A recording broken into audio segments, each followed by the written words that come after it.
Que alegria estar mais uma vez aqui na casa do Pai. Essa é uma das igrejas que eu mais gosto de estar aqui, é a casa do Pai. Primeiro porque todas as vezes que eu chego aqui eu encontro o Jesus espiritual e encontro o Jesus físico também aqui, ó. O irmão Gil aqui. Eu fico emocionado todas as vezes que eu vejo ele. E eu acho que ele não fica chateado quando eu falo isso não, porque ele quer ser parecido com Jesus, todos nós queremos, né? Mas ele está mais adiante que nós. Vira para o teu irmão, fala para ele assim: você deve ser um gênio, porque você escolheu o melhor lugar dessa igreja para se sentar. Esse lugar aqui que nós estamos é o mais ungido, é o mais cheio de fogo, é o mais cheio da glória de Deus. Aleluia. Eu queria fazer uma oração primeiro. Amém? Fecha teus olhos. Pai amado, te damos toda a liberdade nesse lugar. Tu tens o lugar de honra, de destaque, de proeminência, Senhor. Te amamos, Senhor. Te anelamos, te desejamos, Senhor. Mais do que o ar que respiramos, Senhor. Espírito Santo, seja bem-vindo aqui. Tenha total liberdade. Flua nesse lugar. Derrama a tua presença aqui. Queremos ficar, Senhor, encantados com a revelação do nosso Senhor Jesus, Pai. Queremos ficar ainda mais apaixonados, Pai. Mais fascinados, Pai.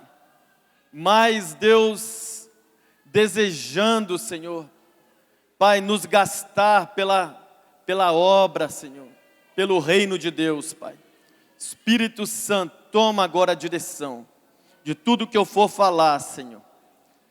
E usa-me como Tu quiseres. É o que eu te peço, já te agradeço em nome de Jesus. Amém.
tá? Eu tinha umas primas menor do que eu, e eu fui lá no pote, na cozinha, de pimenta. E elas estavam dormindo, já era de madrugada. E eu enchi o dedo de pimenta, fui lá no quarto, taquei nos lábios das minhas primas. E daqui a pouco era só o chororô, e eu lá na sala, todo santinho. Quando eu tinha uns 16 anos, eu com mais 2 amigos, um era o Roberto Vulcão, apelido dele, Vulcão, porque ele tinha um cabelo vermelho, sabe? A gente chamava ele de Vulcão. E ele, o pai dele tinha falecido, e na casa dele não tinha ninguém de maior, o carro ficou para ele que dirigia, de menor, sem habilitação. Então a gente teve uma ideia, falamos, vamos para Goiânia, fica a umas 3 horas de Brasília. 3 de menor, dirigindo um carro, indo para Goiânia, curtir lá em Goiânia. Eu tinha uns 17 anos. E fomos de madrugada para passar nas polícias rodoviárias, e a polícia rodoviária não nos parar. Olha o risco. E a gente conseguiu chegar em Goiânia. Só que quando chegamos em Goiânia, a gente iria passar o final de semana lá. E a gente não tinha dinheiro para ficar em hotel. A gente parou no meio de uma rua lá de noite, madrugada, escuro. Paramos no meio de uma rua. E fechamos os vidros e dormimos dentro do carro. No outro dia de manhã, a gente acorda com a polícia batendo no vidro do carro, porque a gente tinha estacionado no lado de uma delegacia. E a polícia veio e pediu documento, a gente não tinha documento, tudo de menor, levaram a gente preso, jogaram a gente na cadeia, e liga para os pais em Brasília, o pai de um dos 3, acho que não foi minha mãe não, coitada, tá ali ela. Mas vieram buscar a gente voltou para Brasília. Isso foi minha infância, gente, minha adolescência. Minha mãe é do interior de Minas, a uns 300 quilômetros de Belo Horizonte, uma cidade chamada Pirapora. E lá a gente tinha 2 casas. A família da minha mãe, os irmãos, uma metade foi para o Rio, a outra metade foi para Brasília, para estudar, fazer universidade. E a gente ficou com 2 casas, então todo feriado, todas as férias eu ia para Pirapora. E Pirapora, gente, não sei se o pastor Gilson já ouviu falar, mas é uma cidade endemoniada. Pensa num lugar carregado, gente. O que tem de droga, o que tem de prostituição, o que tem de boate é o carnaval. Já ouviu falar isso, pastor Gilson? É o carnaval mais famoso de Minas e do Brasil. Vai todo mundo para lá e fica um inferno. E ali, eu experimentei, meu primeira vez que eu fiquei embriagado foi em Pirapora. Eu fiquei chapadão mesmo, foi em Pirapora. Primeira vez que eu experimentei maconha, cigarro, prostituição, foi em Pirapora. E eu me lembro a primeira vez da maconha, eu estava numa roda de amigo, todo mundo fumando e eu ali no meio sem saber dizer não. E eu pensei, se eu disser não aqui, todo mundo vai me chamar de careta, de otário. Então eu peguei e fumei. E ali foi um desenrolar de muitas vezes. Com 17 anos, minha mãe me mandou para os Estados Unidos. Eu acho que ela estava cansada de mim. Me mandou morar nos Estados Unidos, eu passei 1 ano lá, estudando. E foi um tempo de paz, porque eu tive uma família lá. Eu morei numa família funcional. Tinha o pai, tinha a mãe, tinha um irmão, tinha a irmã. E eu entrei e eles me receberam com muito amor. Foi um ano maravilhoso, que era para mim ter ficado só 9 meses, mas deu tão certo que eles pediram para mim estender meu visto e eu fiquei 1 ano. Eles convidaram minha mãe foi lá, passou o Natal com a gente. Foi um ano maravilhoso. E aí eu volto dos Estados Unidos e adulto já, 18 anos, passo na Faculdade de Educação Física em Brasília. Quando eu vi lá no que eu fui atrás do resultado, que eu olhei lá meu nome na lista, eu não acreditei. Isso aqui não é a lista dos aprovados. Meu nome está nessa lista, não é dos aprovados. Deve ser dos reprovados, mas era dos aprovados, porque eu não estudava, gente. Eu gostava de estar na rua, eu gostava de estar nas festas, nas baladas, muita droga. Essa época eu já estava consumindo cocaína, já estava usando uísque, cachaça, caipirinha, chá de cogumelo, comprimidos, o que você imaginar. A única coisa que eu não tive coragem foi de injetar na veia. Meus amigos todos injetando saco de cocaína e eu não injetava, eu só cheirava. Porque é um caminho sem volta quando você aplica na veia, né? É muito difícil você sair. E passei na faculdade também não levei a sério a faculdade. Fui trabalhar num hotel, no hotel também fiquei pouco tempo. Minha mãe conseguiu me botar num emprego público lá em Brasília. Também não fiquei porque eu gostava era de estar nas farras, nas drogas, eu não fiquei no trabalho.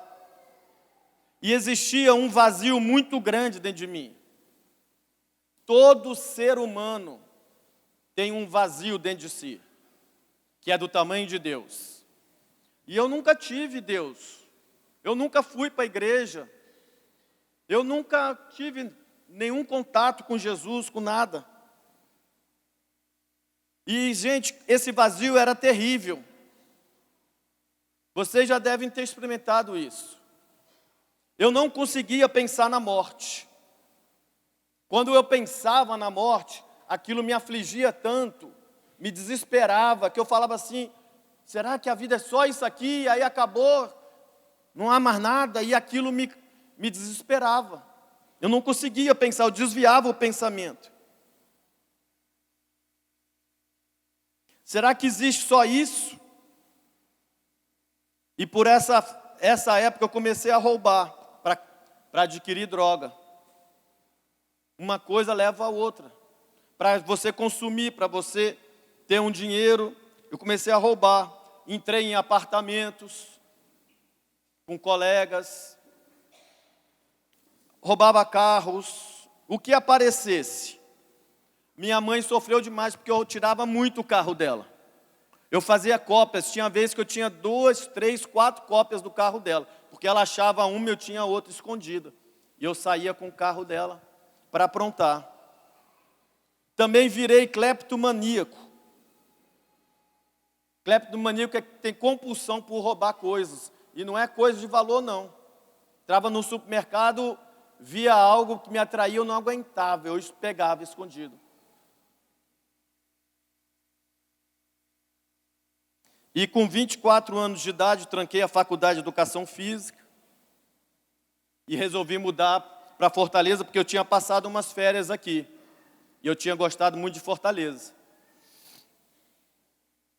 E eu resolvi me mudar para cá. Falei para minha mãe não entendeu. Falei para meus familiares, todo mundo não entendeu. E eu vim para cá. Com 24 anos de idade, eu alugo um quarto numa pousada ali na Abolição, perto da Beira-Mar. Fico morando lá. Muita maconha. Eu tinha dentro do meu quarto. Comecei a vender sanduíche natural na praia, para ter um dinheirinho. E com pouco tempo morando em Fortaleza, eu ali numa parada de ônibus na Abolição, querendo pegar um ônibus para o centro, não sabia que ônibus pegar, fui perguntar a um jovem, uma informação, qual ônibus pegar. E ele me deu a informação e começou a puxar papo comigo. Falou, você é de onde? Eu sou de Brasília. Ele falou, eu também já morei em Brasília. E o que você está fazendo aqui? Eu falei, estou aqui em Fortaleza, eu estou morando aqui, estou vendendo sanduíche natural. Ele falou, eu tenho uma lanchonete, acabei de chegar da Europa, também estou morando aqui há poucos meses, abri uma lanchonete. Passa lá na minha lanchonete depois para a gente conversar. E me deu um folheto da lanchonete. Ficava ali na Aldeota, perto da Receita Federal. chamava Girafas. E aceitei o convite e fui lá no dia seguinte. Chegando lá, papo vem, papo vai, ele começa a falar de Jesus para mim. Olha, eu cheguei da Europa agora, eu era muito doido. Fumei maconha, cheirei, tomei ácido, tomei LSD, muito doido na Europa, assisti Rolling Stones. E eu conheci Jesus aqui em Fortaleza tem poucos meses. Jesus mudou minha vida. Jesus é maravilhoso. Jesus nos ama. Jesus tem um plano maravilhoso para a nossa vida. E eu pensei na hora, esse cara está maluco. Esse cara não parou de fumar maconha não, está mais doido que eu.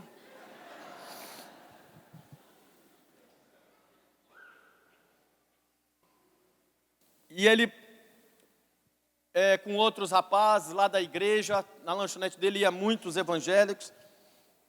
E eu fiquei indo lá, porque achei ele um cara bacana. Eu continuei voltando lá. Até que a terceira vez que eu fui, ele falou, olha, hoje tem uma célula. É um grupo de estudo bíblico na casa de uma amiga minha. E eu queria que você fosse comigo. Eu falei, não, rapaz, que célula, que estudo bíblico, eu estou bem, estou feliz. Eu só quero aqui aprender algumas coisas com você aqui de lanchonete, porque eu pretendo abrir uma lanchonete também. Ele falou, não, aí continuamos conversando, chegou a hora, anoiteceu, ele fechou a porta da lanchonete, parou um táxi e me puxou. Eu entrei dentro do táxi. E eu fui para a célula. Chegando na célula, uma irmã dirigia a célula, tinha muitos jovens, e o louvor acontecendo, e eu ali no meio, mais perdido que segue em tiroteio. E louvor, e louvor, e louvor, e a irmã começa a dar um estudo bíblico, e muitos jovens, tinha uns 20 a 30 jovens, e quando ela termina o estudo bíblico, ela começa a fazer um apelo. Quem aqui quer Jesus? Quem aqui quer aceitar Jesus? E eu ali no meio, sem entender nada, perdido. Muita droga tinha destruído a minha mente. E ela fazendo o apelo, alguns jovens aceitando, uns 5 a 10 jovens aceitaram. E eu ali, uma voz falava, aceita, outra voz falava, não aceita. Aceita, não aceita. Aceita, não aceita. E aquela luta. E eu não aguentando mais a presença de Deus muito forte lá dentro daquela sala. Uma unção tremenda. Pessoas chorando. O rapaz que me levou, o pastor Gilson conhece esse, o pastor Luiz Cláudio, chorava que as lágrimas corriam de intercessão, lágrimas de clamor, de amor que Deus tinha colocado nele. E ali, aquela voz, aceita, não aceita, eu não aguentei mais. Eu falei, eu vou aceitar. E eu fiz sinal, fui à frente, e eles oraram, e eu não senti nada, gente. Acabou a reunião, alguns vieram me cumprimentar, eu não senti nada, não entendi nada. Eu fui para casa como todas as outras noites eu ia, dormi, no outro dia de manhã, quando eu acordei, eu abri meus olhos, a primeira coisa que eu pensei foi a reunião da noite anterior. E eu falei, um sentimento tão gostoso dentro de mim, uma coisa que eu não tenho como explicar para você, só quem já nasceu de novo, só quem já teve um encontro com Jesus sabe o que é. Uma paz, uma alegria, um amor, uma vontade de viver algo que eu nunca tinha sentido na minha vida. E a segunda coisa que eu pensei foi a droga que está no meu armário. Que a primeira coisa que eu fazia todos os dias quando eu acordava era acender um cigarro de maconha. Ali naquele dia, quando eu lembrei da droga que estava no armário, eu tive nojo pela primeira vez. Tive nojo. E eu peguei e joguei no vaso sanitário do quarto. Dei a descarga. E uma coisa dentro de mim. Eu saí, botei a roupa, saí pela porta, saí correndo e fui lá para a lanchonete do Luiz Cláudio. E no caminho, gente, eu via o azul do céu que eu nunca tinha visto. Eu via o verde das flores, das plantas, que eu nunca tinha visto. Uma coisa parecia que ia explodir dentro de mim, que eu nunca tinha sentido. Nem a maior cocaína, nem o maior prazer, nada tinha me dado, nada, nem perto, nem 1% daquilo que eu estava sentindo. E eu fui lá chegando, falei para ele, Luiz Cláudio, o que é aquilo? Me dá uma Bíblia, eu quero uma Bíblia. Consegue uma Bíblia para mim, eu quero ler a Bíblia. Me leva para a igreja, eu quero ir para a igreja. E ele me levou. Ali, no dia seguinte, tinha culto de estudo bíblico na igreja. Ele me levou. Quando eu entrei na igreja, que eu botei a cara dentro da igreja. Ficava ali perto da Ponte dos Vieira. Quando eu botei a cara na igreja, eu fiquei apaixonado pela igreja. E era uma multidão como essa aqui. E ali fui batizado nas águas, batizado no Espírito Santo. E minha vida mudou da água para o vinho, com 24 anos de idade. Nunca mais, gente. Hoje com 56, nunca mais usei droga. Nunca mais, não tem necessidade. Nunca mais furtei nada, deixei de ser cleptomaníaco. Nunca mais. Instantâneo. Nunca mais virei aprontão, bagunceiro. E aí, começa a dirigir uma célula com poucos meses de convertido. Meu pastor me chama para fazer o Instituto Bíblico da igreja. A igreja lotada de jovens, de conversões, ex-homossexuais se convertendo, ex-drogados, ex-prostitutas, assim, uma igreja assim desse porte aqui, muito grande. E tinha treinamento, e com pouco tempo, a igreja recebe a visita de uma agência missionária fazendo o desafio que o Uruguai estava precisando muito de missionários. E eu com 6 meses a 1 ano de convertido, eu falei, eis-me aqui, me envia, eu quero ir para o Uruguai. E ali eu fui para São Paulo, passei por um treinamento de 3 meses, fui enviado para o Uruguai com uma equipe, e ficamos lá 2 anos, ganhando almas, plantando igreja, deixamos 2 igrejas lá em 2 anos. Quando voltei, orava a Deus por uma esposa, por uma família. Eu tinha um sonho de ter uma família funcional. Eu tinha um sonho de ter um filho, uma filha. E aí, Deus me mostrou aquela linda jovem ali sentada ali do lado da minha mãe, né? E nós namoramos, noivamos e casamos em 1 ano. Tudo na minha vida tem que ser assim, meio doido, viu, gente? E na lua de mel já encomendamos a Paulinha já. E a Paulinha chegou e com 5 anos encomendamos o segundo e veio o Tiaguinho, como eu sonhava. E os 2 hoje estão nos retos caminhos do Senhor. Os 2 moram nos Estados Unidos. A Paulinha agora vai passar 3 meses na Bethel.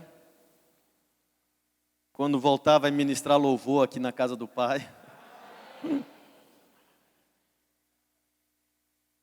E ali eu e a Aline fundamos a Nova Criação, uma igreja que hoje está muito bem, ali no Papicu, aqui a maioria de vocês conhece.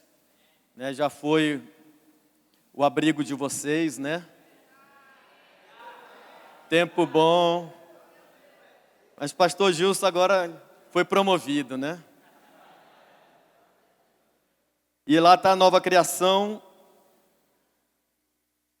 E eu tenho muitos sonhos ainda. Hoje eu trabalho muito na obra de Deus como intérprete, né? E eu tenho muitos sonhos. Meu chamado não é pastoral, por isso que eu saí da nova criação da presidência, trouxe o pastor Pedro. Meu chamado é missionário, é apostólico. Eu amo, tive agora, semana passada, uma semana em Manaus. Viajei horas pelo Rio Solimões, indo para aquelas igrejinhas que não tem estrada, só chega de barco, só chega pelo rio. Visitei várias igrejinhas. E, gente, como eu amo esse trabalho. Visitei Boa Vista também, ali em Roraima, vendo o sofrimento dos venezuelanos. Vocês estão orando pelos venezuelanos? Precisamos orar muito por eles, gente, porque eles estão sofrendo. Eu vi lá com os meus olhos o sofrimento, a humilhação. É desesperador o que aquele povo está passando. E fui também à Guiana Inglesa, que é a fronteira com o Brasil, país de fala inglesa, né? Colonizado pela Inglaterra. Então é esse o meu sonho hoje, é continuar ganhando almas, né? E eu queria encerrar dizendo, queria projetar aqui os irmãos da mídia, Atos 10, 38.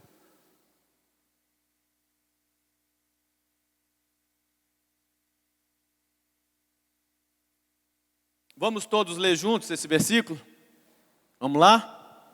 Como Deus ungiu a Jesus de Nazaré com o Espírito Santo e com virtude, o qual andou fazendo bem e curando a todos os oprimidos do diabo, porque Deus era com ele. Então, amados, é essa a razão da minha vida hoje. Eu quero me gastar na obra. Eu quero ter a unção, eu quero ter múltiplos batismos com o Espírito Santo, porque o batismo com o Espírito Santo não é um único momento, tem que ser continuamente. Paulo fala lá em Efésios, enchei-vos do Espírito. Ali, enchei-vos, o verbo ali é no presente contínuo. Você tem que estar se enchendo todos os dias do Espírito. Você tem que estar transbordando do Espírito Santo. Um cristão que não é batizado com o Espírito Santo, que não está cheio do revestimento, ele não vai fazer isso aqui que Jesus fez. Ungiu a Jesus com o Espírito Santo e com virtude. Em outras versões fala com poder. Com poder. Fala comigo, poder. Qual é a palavra aí no original grego para poder? Dunamis, que derivou a nossa palavra dinamite. Então o crente que é ungido, que é batizado com o Espírito Santo, ele tem virtude, ele tem poder, tem dinamite. Para quê? Para ele se considerar melhor do que as outras denominações? Para ele sentir arrepios, cabelo arrepiar? Mas para que é? É para andar fazendo o bem. E fazendo o bem aqui, gente, não é só obra social. Lá na nossa igreja nós fazemos o bem, isso é bom, isso tem que ter. Lá nós temos o Instituto Nova Criação, a gente tem consultório médico, odontológico, tem entrega de cesta básica. Isso é fazer o bem, mas não é só fazer o bem. Tem igrejas aí, muitas igrejas evangélicas estão só fazendo o bem. Nós não temos nada contra isso, nós elogiamos isso. Mas e o resto do versículo? Tem muita igreja que para ali, no fazendo o bem. Cadê o curando? Curando os doentes, curando os oprimidos do diabo. Quantos crentes não estão nesse relacionamento com Deus, de curar os doentes? Jesus falou: as mesmas obras que eu fiz, vocês farão e farão ainda maiores. Mas muitos crentes, aqui na casa do Pai não tem nenhum desses que eu estou falando aqui, viu? Mas muitos crentes, parece que tem aquele negócio que bota em cavalo assim para ele não enxergar para os lados, só enxerga uma certa quantidade. Muitos crentes estão assim, não estão enxergando o plano completo de Deus. Tem muito crente também que fica só no bom, não vai para o excelente, não vai para o ótimo. Deus não quer que você fique no bom. E quando eu falo isso do bom, não é só no lado espiritual, mas é em todos os lados, os relacionamentos, todos os aspectos. Deus quer que você viva o excelente, o melhor de Deus.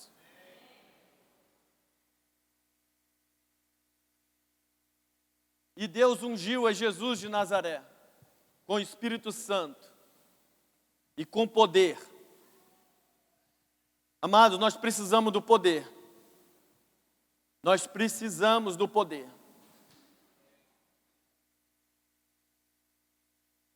Teve um homem chamado William Seymour, que viveu nos anos de 1906, um negro de Houston, Texas, cego de um olho. Ele resolveu ir para a Califórnia. Chegando lá, ele começa uma reunião de oração. Nessa reunião de oração tinha brancos e negros, naquela época do racismo. E ele reunia brancos e negros para orar por um avivamento, para orar por um derramamento do Espírito Santo, para orar para que Deus visitasse os Estados Unidos naquela época, porque havia uma frieza, havia um secularismo muito grande, muita coisa errada. E ali naquela casa, ele orando, um cego negro, cego de um olho negro, com homens e mulheres brancos, tudo contrário. E de repente ele decide alugar por poucos dólares por mês uma estrebaria em Los Angeles. E ele aluga essa estrebaria, um local afastado, nos subúrbios de Los Angeles, na rua Azusa. E ele aluga aquela estrebaria, ele limpa e ele coloca bancos de caixotes de sapato, eram os bancos, numa estrebaria, num lugar longe. Um negro, cego de um olho, sem estudo, começa cultos. E de repente o poder de Deus desce. E multidões são atraídas. Multidões experimentam a glória de Deus. Testemunhos lindos de cura, testemunhos lindos de restauração, de milagre. Era a coisa mais normal lá. Os cegos vendo, os paralíticos andando. E Los Angeles inteira foi atraída para aquela casa. E dali nasceu o que hoje nós chamamos de pentecostalismo, nasceu dali. As Assembleias de Deus começaram a enviar missionários da Rua Azusa. As Assembleias de Deus no Brasil, na Europa, espalhou para o mundo todo esse avivamento. E os Estados Unidos experimentou um despertamento e afetou todas as áreas, afetou a educação, afetou a política, afetou o país inteiro melhorou por causa do Evangelho.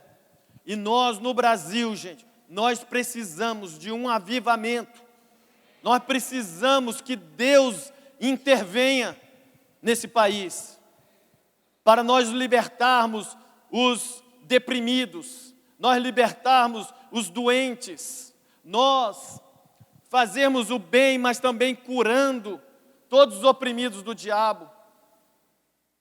Eu tenho certeza que você tem na tua família alguém que está oprimido pelo diabo. Não pense que é coisa da psicologia, é o diabo que está atacando, que é falta de estudo, não é nada disso. É o diabo que é o nosso inimigo. E Paulo fala que o Deus de paz, em breve, esmagará Satanás debaixo dos nossos pés. Se você quiser dar um recado para o diabo, cola na sola do teu sapato, porque é lá que ele está. Debaixo do teu pé está em cima do pescoço dele. E por isso que ele te ataca. Por isso que ele ataca as pessoas. Amados, imagina se você tivesse um vizinho que você gostasse muito dele, uma criança de 8 anos, e essa criança sumisse, desaparecesse, e a mãe e os pais ficaram desesperados, colocaram anúncios em todos os jornais, notícias nas mídias, querendo achar o filhinho deles. E o filho desapareceu, mas um dia você vai no parque da cidade e você vê lá a criança. Você vê a criança com o sequestrador do lado. E você conhece os pais, você conhece a criança, você tem um relacionamento, um carinho muito grande por ela. O que você vai fazer? Dar as costas e vai embora? Ou pelo menos você vai chamar a polícia? Ou pelo menos se aquele sequestrador der as costas, você vai lá e busca aquela criança e leva para os pais dela? Assim está o nosso Deus, amados, com os filhos dele, que estão aí perdidos, enganados, sofrendo aí no mundão. Nós temos que ir lá, nós temos que salvar essas vidas para o nosso Deus, porque se eu não fizer isso, eu seria o homem mais egoísta do mundo, porque Deus me deu tudo, eu não merecia nada, Ele me deu tudo sem eu merecer, e pede que eu agora ajude as pessoas. Se eu não ajudar, se eu não for para o Uruguai, se eu não for para Manaus, se eu não for para as vilas, para os becos, para as favelas, para os hospitais, eu seria a pessoa mais egoísta do mundo. E aqui não tem ninguém egoísta, porque você foi resgatado. O Pai te estendeu a mão e te salvou, e agora Ele conta com você. Ide por todo o mundo, tome a minha cruz, negue-se a si mesmo. Mas eu não quero nada desse mundo. Eu quero ir e ser instrumento de Deus.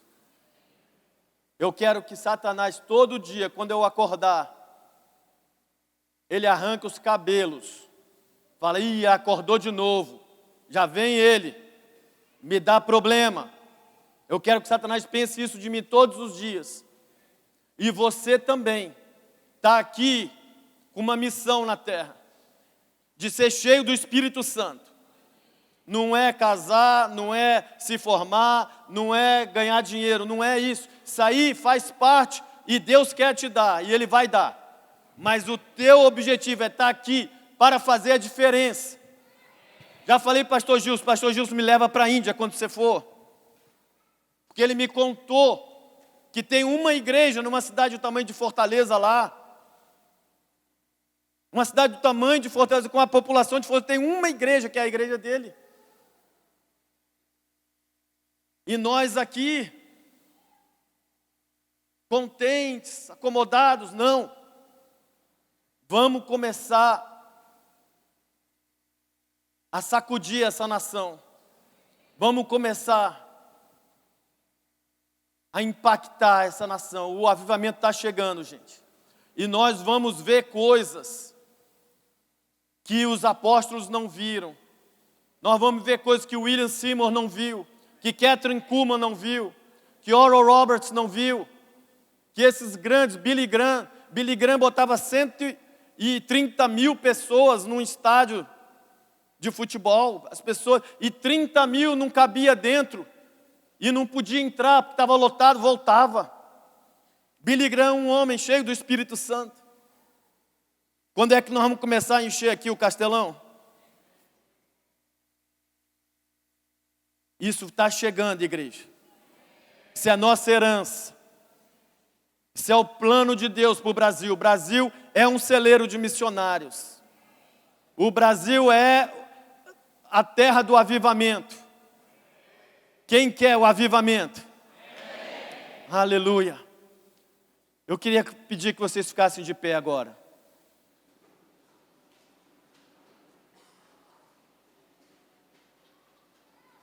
Eu queria que vocês fechassem seus olhos.